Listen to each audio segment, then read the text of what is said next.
ಈ ಬಿಜೆಪಿಯ ತಾಯಿ ಬೇರು RSSನ ಮೋಹನ್ ಭಾಗವತ್ ಏನಪ್ಪ ಹೇಳ್ತಾನೆ, ಮಹಿಳೆಯರು ಅಡಿಗೆ ಮನೆ ಇರಲಿಕ್ಕೆ ಸೂಕ್ತ ಅಂತ ಹೇಳ್ತಾನೆ. ಇನ್ನು ಯೋಗಿ ಆದಿತ್ಯನಾಥ್ ಉತ್ತರ ಪ್ರದೇಶದ CM ಮಹಿಳೆಯರಿಗೆ ಹೆಚ್ಚು ಸ್ವಾತಂತ್ರ್ಯ ಕೊಡಬಾರ್ದು, ಈಗಾಗಲೇ ಅವರು ಚಿಗುರ್ಕಪಟ್ಟಿದ್ದಾರೆ ಅಂತ ಮಾತಾಡ್ತಾರೆ. ಕರ್ನಾಟಕ ಕಾಂಗ್ರೆಸ್ ಪಕ್ಷ ಗ್ಯಾರಂಟಿಗಳ ಮೂಲಕ ಮಹಿಳೆಯರಿಗೆ 2,000 ರೂಪಾಯಿ ಮತ್ತು ಫ್ರೀ ಬಸ್ ಕೊಟ್ಟರೆ ಅದನ್ನೇ ಈ BJPಯವರು ಸಹಿಸ್ಕೊಳ್ತಾ ಇಲ್ಲ. ಇನ್ನು 25 MP ಸೀಟ್ಗಳಲ್ಲಿ 9 ಕೊಡಿ ಅಂದರೆ ಕೊಡ್ತಾರಾ? ಕೊಡಲ್ಲ. ಅದಕ್ಕೆ ಅವರು ಇಷ್ಟೆಲ್ಲ ನಾಟಕಗಳನ್ನ ಮಾಡ್ತಾ ಇದ್ದಾರೆ. ಈಗ ಹೇಳಿ, ಕಾಂಗ್ರೆಸ್ ಮಹಿಳಾ ವಿರೋಧಿನ ಅಥವಾ BJP ಮಹಿಳಾ ವಿರೋಧಿನ? ಸ್ನೇಹಿತರೆ ನಮಸ್ಕಾರ. ನಿನ್ನೆ ಲೋಕಸಭೆಯಲ್ಲಿ ಡಿಲಿಮಿಟೇಷನ್ ಬಿಲ್ಗೆ ಸೋಲಾಗಿದೆ. ಆದರೆ ಇವತ್ತಿನ ಬಹಳಷ್ಟು ಪತ್ರಿಕೆಗಳು ಮೀಡಿಯಾಗಳ ಹೆಡ್ಲೈನ್ ನೀವು ನೋಡಿದ್ರೆ ಮಹಿಳಾ ಮೀಸಲಾತಿ ಮಸೂದೆಗೆ ಸೋಲಾಗಿದೆ ಅಂತ ಆಗ್ತಾ ಇದ್ದಾರೆ. ಯಾಕೆ ಅವ್ರಿಗೆಲ್ಲ ಗೊತ್ತಿಲ್ವಾ? 2023 ಸೆಪ್ಟೆಂಬರ್ನಲ್ಲೇ ಮಹಿಳಾ ಮೀಸಲಾತಿ ಏನು ನಾರಿ ಶಕ್ತಿ ಬಿಲ್ ಅಂತ ಕರೀತಾರೆ, ಇದಕ್ಕೆ ಎಲ್ಲ ಪಕ್ಷಗಳು ಸರ್ವಾನುಮತದಿಂದ ಒಪ್ಪಿಗೆ ಕೊಟ್ಟು ರಾಜ್ಯಸಭೆಯಲ್ಲಿ ಲೋಕಸಭೆಯಲ್ಲಿ ಅದು ಪಾಸ್ ಆಗಿ ಅದು ಕಾಯ್ದೆಯಾಗಿ ಅಂಗೀಕಾರ ಆಗಿದೆ. ಆದರೂ ಕೂಡ ಅದೆಲ್ಲ ಗೊತ್ತಿದ್ರೂ ಕೂಡ ಬಹಳಷ್ಟು ಜನ ಹೇಳ್ತಾ ಇದ್ದಾರೆ ನಿನ್ನೆ ಮಹಿಳಾ ಮೀಸಲಾತಿಗೆ ಸೋಲಾಗಿದೆ ಅಂತಕ್ಕಂಥದ್ದು. ಇದು ಒಂದು ಪ್ರಾಪಗೆಂಡಾ, ಇದು ಒಂದು ಟ್ರಾಪ್ನ ಅವರು ಮಾಡ್ತಾ ಇದ್ದಾರೆ. ಯಾಕಪ್ಪ ಅಂತಂದರೆ ಏನು ಆ ಮಹಿಳಾ ಮೀಸಲಾತಿ ಇದೆಯಲ್ಲ ಅದು 2023 ಅದು ಪಾಸಾಗಿ ಕಾಯ್ದೆ ಆಗಿದ್ರು ಕೂಡ ಅದು ಜಾರಿ ಆಗಲಿಕ್ಕೆ ಡಿಲಿಮಿಟೇಷನ್ ಆಗಬೇಕು, ಸೆನ್ಸಸ್ ಆಗಬೇಕು ಅಂತೇಳಿ ಇದೇ BJP ರೂಲ್ಸನ್ನು ಹಾಕಿದೆ. ಅದನ್ನು ಕೂಡ ತೆಗಿಯೋಕ್ಕೆ ಸಿಂಪಲ್ ಅಂದರೆ ಸಿಂಪಲ್ಲು, ಒಂದು ಸಾಲಿನ ಅಮೆಂಡ್ಮೆಂಟ್ ಮಾಡಿದ್ರೆ ಸಾಕು, ಅದನ್ನು ತೆಗೆದು ಇವತ್ತಿಂದನೇ ಮಹಿಳಾ ಮೀಸಲಾತಿಯನ್ನು ಜಾರಿಗೊಳಿಸ್ಬೋದು. ಆದರೂ ಕೂಡ ಆ ಮೋದಿ ಸರ್ಕಾರ ಮಹಿಳಾ ಮೀಸಲಾತಿಯನ್ನು ಜಾರಿ ಮಾಡ್ತಾ ಇಲ್ಲ. ಯಾಕಪ್ಪ ಅಂತಂದರೆ 543 ಏನು ಲೋಕಸಭಾ ಕ್ಷೇತ್ರಗಳಿವೆಯಲ್ಲ ಅದರಲ್ಲಿ ನಾವು ಮಹಿಳಾ ಮೀಸಲಾತಿ ಕೊಡಿ ಅಂತ ಕೇಳ್ತಾ ಇದ್ದೀವಿ. 543ರಲ್ಲಿ 33% ಅಂದರೆ 181 ಸ್ಥಾನಗಳನ್ನು ಮಹಿಳೆಯರಿಗೆ ಮೀಸಲಿಡ್ಬೋದು. ಆದರೆ ಈಗ ಗೆದ್ದಿರ್ತಕ್ಕಂಥ ಮಹಿಳೆಯರ ಸಂಖ್ಯೆ ಎಷ್ಟು ಗೊತ್ತಾ? 543ರಲ್ಲಿ ಕೇವಲ 74 ಜನ ಮಾತ್ರ ಮಹಿಳೆಯರು MP ಗಳಾಗಿ ಆಯ್ಕೆಯಾಗಿದ್ದಾರೆ. ಅಂದರೆ 13ರಿಂದ 14% ಮಾತ್ರ. ಹಾಗಾಗಿ ನಾವೇನು ಹೇಳ್ತಾ ಇದ್ದೀವಿ, ಆ 543ರಲ್ಲೇ 33% ಮೀಸಲಾತಿಯನ್ನು ಇವತ್ತಿಂದ ಜಾರಿ ಮಾಡಿ ಆಗ 181 ಕ್ಷೇತ್ರಗಳನ್ನು ಮಹಿಳೆಯರಿಗೆ ನಾವು ಮೀಸಲಿಡ್ಬೋದು. ಇದನ್ನು ಜಾರಿ ಮಾಡಿ, ಇದಕ್ಕೆ ನಾವು ತಯಾರಾಗಿದ್ದೀವಿ, ಸಂಪೂರ್ಣ ಬೆಂಬಲ ಕೊಡ್ತೀವಿ ಅಂತೇಳಿ ಎಲ್ಲ ವಿರೋಧ ಪಕ್ಷಗಳು, ಕಾಂಗ್ರೆಸ್ಸು ಆಗ್ಬೋದು, ತೃಣಮೂಲ ಕಾಂಗ್ರೆಸ್ ಆಗ್ಬೋದು, DMK ಆಗ್ಬೋದು, SP ಆಗ್ಬೋದು, RJD ಆಗ್ಬೋದು, ಎಲ್ಲರೂ ಕೂಡ ಒಪ್ಕೊಳ್ತಾ ಇದ್ದಾರೆ. ಆದರೂ ಕೂಡ ಇವತ್ತಿನ ಹೆಡ್ಲೈನ್ ಹೇಳ್ತಾ ಇದೆ, ವಿರೋಧ ಪಕ್ಷಗಳು ಮಹಿಳಾ ಮೀಸಲಾತಿಗೆ ವಿರುದ್ಧವ ನಿಂತಿವೆ, ಸೋಲಿಸಿದ್ದಾರೆ ಅಂತ ಹೇಳ್ತಾ ಇದ್ದಾರೆ.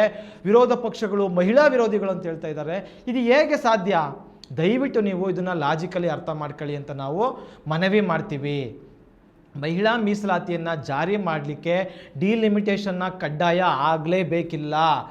ಏನು MP ಸೀಟ್ಗಳನ್ನು 543ರಿಂದ 850ಕ್ಕೆ ಹೆಚ್ಚಳ ಮಾಡಲೇಬೇಕಿಲ್ಲ. ಆದರೆ ಕೂಡ BJP ಮಹಿಳಾ ಮೀಸಲಾತಿಯನ್ನು ಜಾರಿ ಮಾಡ್ತಿಲ್ಲ. ಯಾಕೆ?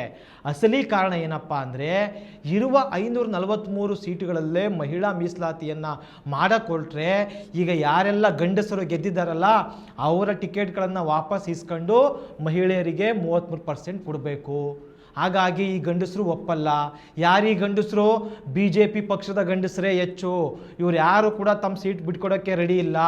ಅದಕ್ಕೋಸ್ಕರ ಮೋದಿ ಮತ್ತು ಅಮಿತ್ ಶಾ ಅವರು ಹೊಸದಾಗಿ ಸೀಟ್ಗಳನ್ನ ಹೆಚ್ಚಳ ಮಾಡಿ ಅದನ್ನು ಮಹಿಳೆಯರು ಕೊಡ್ತೀವಿ ಅಂತಕ್ಕಂಥ ನಾಟಕ ಆಡ್ತಾ ಇದ್ದಾರೆ. ಈಗ ಕರ್ನಾಟಕದ ಉದಾಹರಣೆ ನೋಡೋಣ. ಕರ್ನಾಟಕದಲ್ಲಿ 28 ಲೋಕಸಭಾ ಕ್ಷೇತ್ರಗಳಿವೆ. ಅದರಲ್ಲಿ ಇದುವರೆಗೆ ಗೆದ್ದಿರ್ತಕ್ಕಂಥವ್ರು 2024ರಲ್ಲಿ ಕೇವಲ 3 ಜನ ಮಹಿಳಾ MP ಗಳು. ಅದರಲ್ಲೂ 2 ಕಾಂಗ್ರೆಸ್ಸಿಂದ ಗೆದ್ದಿದ್ದಾರೆ, BJPಯಿಂದ ಒಬ್ಬರು ಶೋಭಾ ಕರಂದ್ಲಾಜೆ. ನಾವು ಈ 28 ಕ್ಷೇತ್ರಗಳಲ್ಲಿ 33% ಮಹಿಳಾ ಮೀಸಲಾತಿ ಜಾರಿ ಮಾಡಿದ್ರೆ ಕನಿಷ್ಠ 9ರಿಂದ 10 ಕ್ಷೇತ್ರಗಳಲ್ಲಿ ಮಹಿಳೆಯರಿಗೆ ಕಡ್ಡಾಯವಾಗಿ ಟಿಕೆಟ್ ಕೊಡಬೇಕು.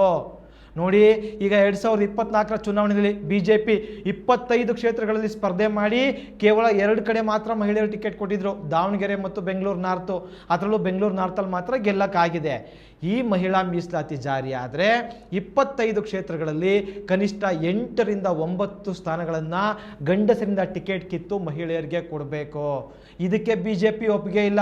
ಯಾಕೆಂದರೆ BJP ಯಾವಾಗಲೂ ಗಂಡಸರ ಪಕ್ಷ, ನೀವು ಮರಿಬೇಡಿ.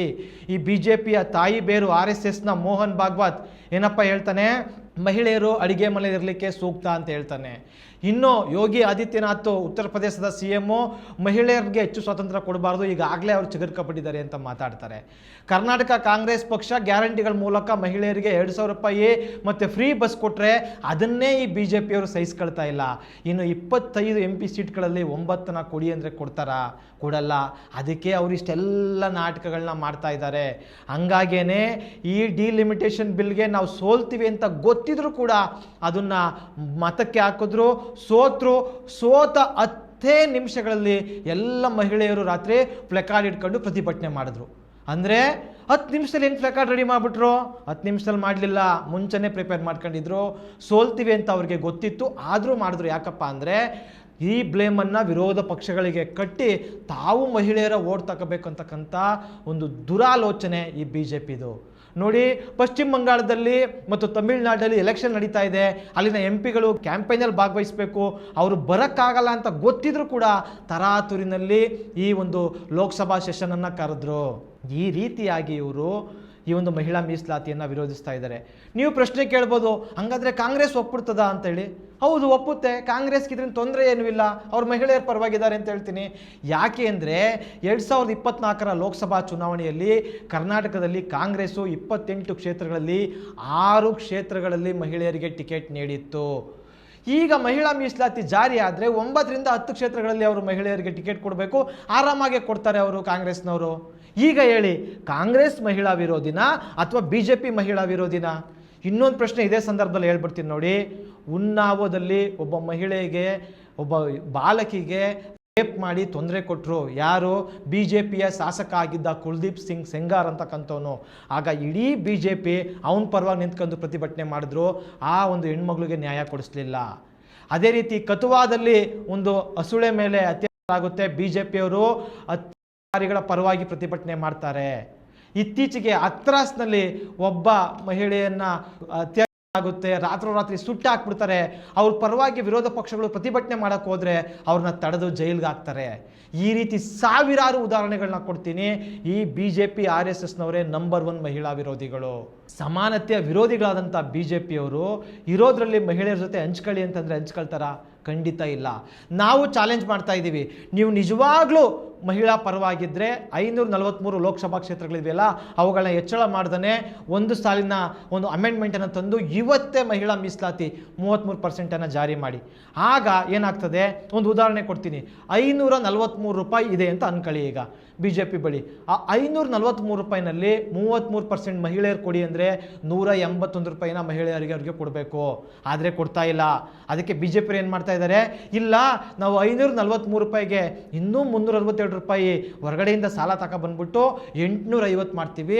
ಆ 850 ರೂಪಾಯಿನಲ್ಲಿ ನಾವು ಮಹಿಳೆಯರಿಗೆ 283 ರೂಪಾಯಿನ ಕೊಡ್ತೀವಿ ಅಂತಕ್ಕಂಥ ನಾಟಕ ಆಡ್ತಾ ಇದ್ದಾರೆ. ಇದು ಯಾವ ರೀತಿಯ ನ್ಯಾಯ? ನಿಮ್ಮ ಬಳಿ ಇರ್ತಕ್ಕಂಥ 543 ರೂಪಾಯಿನಲ್ಲೇ ಯಾವ ಸಾಲನೂ ಮಾಡದೆ, ಯಾವ ನಾಟಕ ಟ್ಯಾಕ್ಟಿಸು ಏನು ಮಾಡದೆ ಸೀದಾ 181 ರೂಪಾಯಿನ ಮಹಿಳೆಯರು ಕೊಡಿ ಅಂದರೆ ಇಲ್ಲ, ಯಾಕೆಂದರೆ 1 ರೂಪಾಯಿನೂ ಕೂಡ ಕಳ್ಕೊಳ್ಳೋಕ್ಕೆ BJPಗೆ ಇಷ್ಟ ಇಲ್ಲ.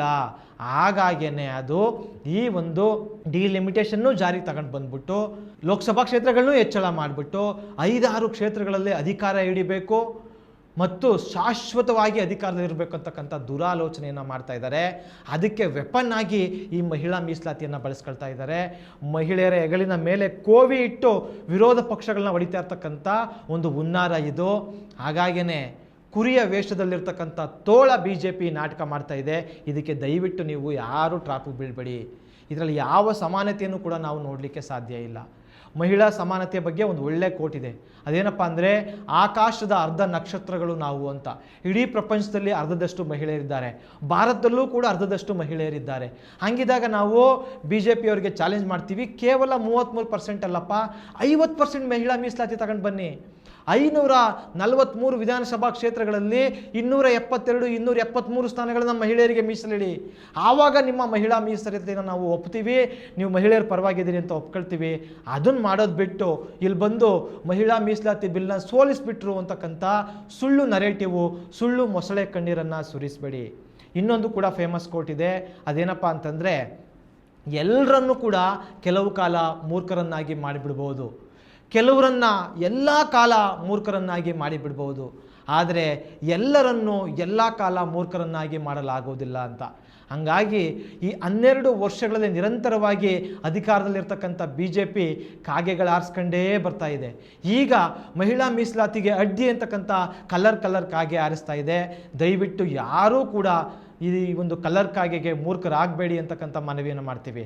ಇನ್ನೊಂದು ಕೊನೆಯದಾಗಿ ಬಹಳ ಮುಖ್ಯವಾದ ವಿಚಾರ, ಮಹಿಳಾ ಮೀಸಲಾತಿ ಅಂದ್ರೆ ಏನಪ್ಪ ಅಂತಂದರೆ, ಈಗ ಯಾರೆಲ್ಲ ಗೆದ್ದಿದ್ದಾರಲ್ಲ MP MLAಗಳು ಮಿನಿಸ್ಟ್ರುಗಳು, ಅವರೇನೆ ಅವ್ರ ಹೆಂಡ್ತಿಗೆ, ಅವ್ರ ಮಗಳಿಗೆ, ಅವ್ರ ಮೊಮ್ಮಗಳಿಗೆ, ಅವ್ರ ಸೊಸೆಗೆ ಟಿಕೆಟ್ ಕೊಡ್ತಕ್ಕಂಥದ್ದು ಮಹಿಳಾ ಮೀಸಲಾತಿ ಅಲ್ಲ. ಅದ್ರ ಬಿಟ್ಟು ಹೊಸ ಮಹಿಳೆಯರಿಗೆ, ಆಕ್ಟಿವ್ ಆಗಿರ್ತಕ್ಕಂಥವ್ರಿಗೆ, ಪ್ರಾಮಾಣಿಕಂಥ ಮಹಿಳೆಯರನ್ನ ಗುರುತಿಸಿ ಅವ್ರಿಗೆ ಟಿಕೆಟ್ ಕೊಟ್ಟು ಅವ್ರನ್ನ ಗೆಲ್ಲಿಸ್ಕೊಂಡು ಬರೋದಿದೆಯಲ್ಲ, ಅದು ನಿಜವಾದ ಮಹಿಳಾ ಮೀಸಲಾತಿ. ಹಂಗಾಗಿ 181 ಸ್ಥಾನಗಳಲ್ಲಿ ಮಹಿಳಾ ಮೀಸಲಾತಿಯನ್ನು ನಾವು ಜಾರಿ ಮಾಡಿ ಅಂತ ಕೇಳ್ತಾ ಇದ್ದೀವಿ.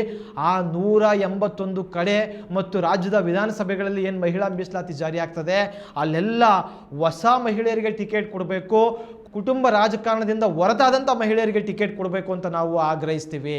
ಒಂದು ವೇಳೆ ಈ ನಮ್ಮ ಮಾತನ್ನು ಮೀರಿ ಈಗಾಗಲೇ ರಾಜಕೀಯದಲ್ಲಿರ್ತಕ್ಕಂಥ ಕುಟುಂಬದವರಿಗೆ ಏನಾದರೂ ನೀವು ಟಿಕೆಟ್ ಕೊಡೋದಾದರೆ ಮಹಿಳೆಯರಿಗೆ ಮೀಸಲಾತಿ ಹೆಸರಲ್ಲಿ, ಅದು BJP ಇರಲಿ, ಕಾಂಗ್ರೆಸ್ ಇರಲಿ, ಯಾವುದೇ ಪಕ್ಷ ಇರಲಿ, ಅವರ ಎದುರುಗಡೆ ಸ್ವತಂತ್ರ ಮಹಿಳೆಯರನ್ನ ನಿಲ್ಲಿಸಿ ಗೆಲ್ಲಿಸ್ಕೊಂಡು ಬರಬೇಕು. BJP ಕಾಂಗ್ರೆಸ್ನ ಸೋಲಿಸ್ತಕ್ಕಂಥ ತಯಾರಿಯನ್ನು ನಾವು ಇವತ್ತಿಂದ ಮಾಡಬೇಕು. ಆಗ ಮಾತ್ರವೇ ನಿಜವಾದಂಥ ಮಹಿಳಾ ಮೀಸಲಾತಿಗೆ ಅರ್ಥ ಬರ್ತದೆ ಮತ್ತು ಇದು ಪ್ರಜಾಪ್ರಭುತ್ವ ಅಂತ ಕರೆಸ್ಕೊಳ್ತದೆ. ಇದಕ್ಕೆ ನೀವೇನಂತೀರಿ ಅಂತಕ್ಕಂಥ ಅನಿಸಿಕೆಗಳನ್ನು ಕಮೆಂಟ್ ಮಾಡಿ. ಧನ್ಯವಾದಗಳು. ಮತ್ತಷ್ಟು ವಿಶೇಷ ವಿಡಿಯೋಗಳನ್ನು ನೋಡಲು ಮತ್ತು ಹೊಸ ವಿಡಿಯೋಗಳ ಬಗ್ಗೆ ತಿಳಿಯಲು ಈ ದಿನ .com ಯೂಟ್ಯೂಬ್ ಚಾನೆಲ್ ಸಬ್ಸ್ಕ್ರೈಬ್ ಮಾಡಿ ಮತ್ತು ಬೆಲ್ ಐಕಾನ್ ಕ್ಲಿಕ್ ಮಾಡಿ.